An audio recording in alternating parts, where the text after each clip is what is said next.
नमस्कार दोस्तों, स्वागत है आपका अपना चैनल भर्ती ज्ञान पॉइंट पर, जहाँ अपन तैयारी करेंगे URO की 2025। और आज अपन पढ़ेंगे अध्याय 2 धारा 350। तो चलिए शुरू करते हैं बिना वक्त गवाए।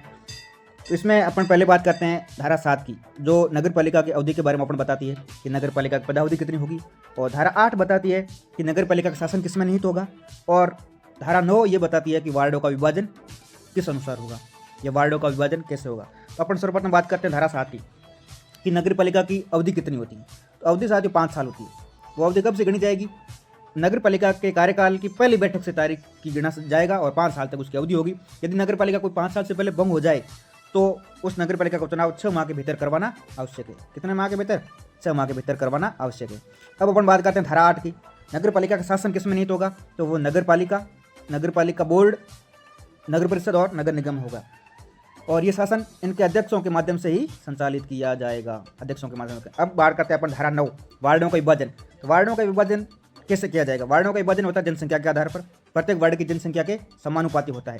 हर वार्ड की जनसंख्या अनुपात नगर पालिका के कुल जनसंख्या के समानुपाती वार्डों का निर्धारण होता है। अब अपन बात करते हैं धारा 10 की। धारा 10 में क्या बताया गया कि वार्डों का निर्धारण कैसे किया जाएगा। नारदों में अपन पढ़ा था कि विभाजन कैसे किया जाएगा। अब निर्धारण कैसे होगा? तो निर्धारण में क्या होगा कि राज्य सरकार आदेश जारी कर सीमा निर्धारित करती है।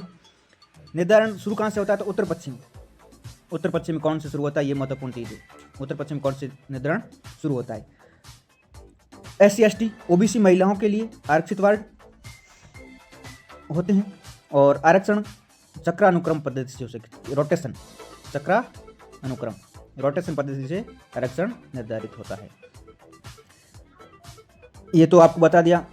अब जैसे जिन वार्डों में SC ST की आबादी अधिक होती है वही उनके लिए आरक्षित होते हैं। और राज्य सरकार अपने आदेश पर 7 दिनों में आपत्ति दर्ज करने का अवसर देती है। उसके बाद में वो वार्डों का निर्धारण करती है जैसे क्या होता है। अब अपन बात करते हैं धारा 11, नगर पालिका के निर्वाचन। तो निर्वाचन कौन करवाएगा? निर्वाचन कराएगा राज्य निर्वाचन आयोग। कौन करवाएगा? राज्य निर्वाचन आयोग। कब करवाएगा? 5 वर्ष की समाप्ति से पूर्व करवाएगा। कब करवाएगा? 5 वर्ष से समाप्ति से पूर्व। यदि भंग हो जाए तो 6 माह में चुनाव। यदि अंतिम 6 माह में भंग हो गई तो उसमें चुनाव आवश्यक नहीं है। नगर पालिका यदि अंतिम 6 माह के अंदर भंग हो जाती है तो वहाँ पे चुनाव आवश्यक नहीं है। और उसकी अधिसूचना कौन जारी करती है? राज्य सरकार जारी करती है। चुनाव की अधिसूचना कौन जारी करती है? राज्य सरकार जारी करती है। और साथ ही क्या करती है राज्य सरकार? निर्वाचन आयोग को कर्मचारी उपलब्ध करवाती है। चुनाव करवाने के लिए निर्वाचन आयोग को क्या करवाती है? कर्मचारी उपलब्ध करवाती है। कौन कराती है? राज्य सरकार उपलब्ध कराती है। और राज्य निर्वाचन आयोग के उन सभी चुनाव का संचालन, निर्देशन और नियंत्रण किसके अधीन होता है? राज्य निर्वाचन आयोग के अधीन। राज्य निर्वाचन आयोग के अधीन होता है सभी चुनाव का संचालन। तो दोस्तों, ये था अध्याय 2, धारा 7 से लेके 11 तक का पूरा सारांश आपने पढ़ा आज।